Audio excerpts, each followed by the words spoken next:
Welcome to Exile. And what was your experience at what you personally saw at those 10 vote centers? Well, it was really pandemonium out there, everywhere. That's testimony by RNC attorney Mark Sonnenklar. He will help put your mind into what it was like on Election Day in Arizona. There was a line of 150 people at Fountain Hills. The tabulators were not working. I saw the same thing happening at 6 of my 10 vote centers.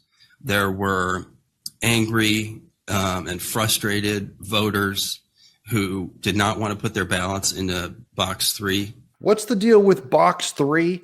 I want to show you actual video footage from Election Day of this guy with a vote that's been printed. This is a 19-inch image misprinted on 20-inch ballot paper so that 19-inch image will not register with the reader and it gets kicked out of machine 1. That's right. Yeah, I thought so. Not disgusting.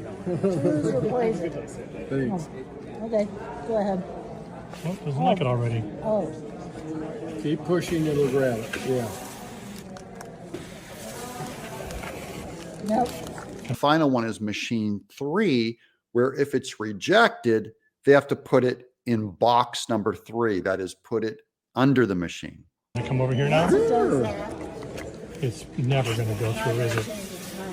His just did. Try and print it. Oh, really? It didn't work here and it did there? No, it worked here first time. Probably voted for the wrong person. Oh, no. That's not the way it works.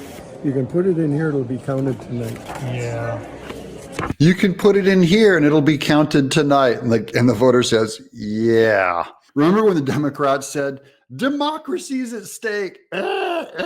Is the end of our democracy in sight? It's the end of our democracy. We might see the end of democracy. We could lose our democracy here in the United States, without a doubt. If Americans lose faith in the veracity and honor of our elections, That could be the end of our democracy. This could be the end of American democracy. Democracy is at stake in this election. Democracy is at stake. Democracy is at stake. We all know democracy is at stake. Where are they now?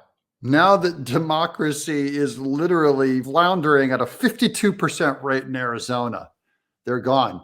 They should be on Kari Lake's side going, we're going to help you with this democracy issue in Arizona. They have no interest in democracy. And that's 115 out of about, I think, 223 vote centers, correct? That's correct. So that's a little over half of the vote centers. I believe it was 52%. How are you able to characterize what your the other roving attorneys were experiencing, whether it was similar to what you were experiencing or worse?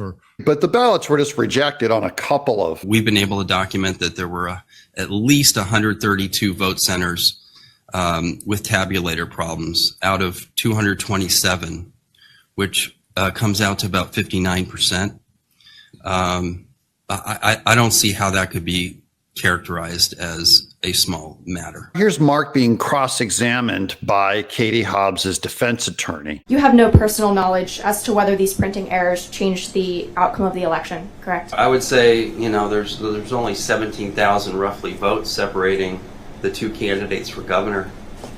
Based on what I saw on election day, I would say there's no question in my mind that had there not been tabulator issues at 132 vote centers, this election would have ended up with Kari Lake winning. Oops, where's all the democracies on the ballot, people? They don't care. They were just kidding. So next you have Katie Hobbs's defense attorneys.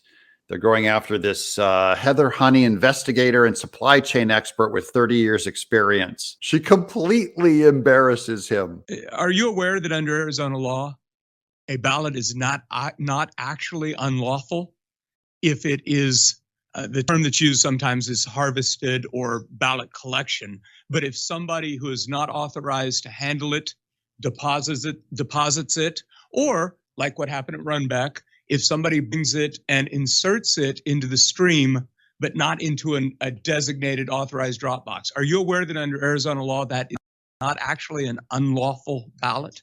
I think the term in the law is an invalid ballot.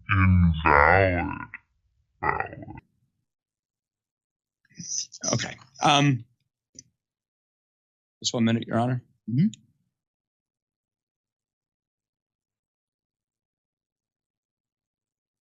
No more questions. Thank you very much, Ms. Sunny. No more questions. He gone. Regardless of what you think of Carrie Lake, you can be a, hey, she needs to go away. She lost, go away. Any patriot who cares about democracy should be embarrassed by the facts and by the statements that Carrie Lake brought to the forefront. And we should be thankful for that. I'm Doug in Exile.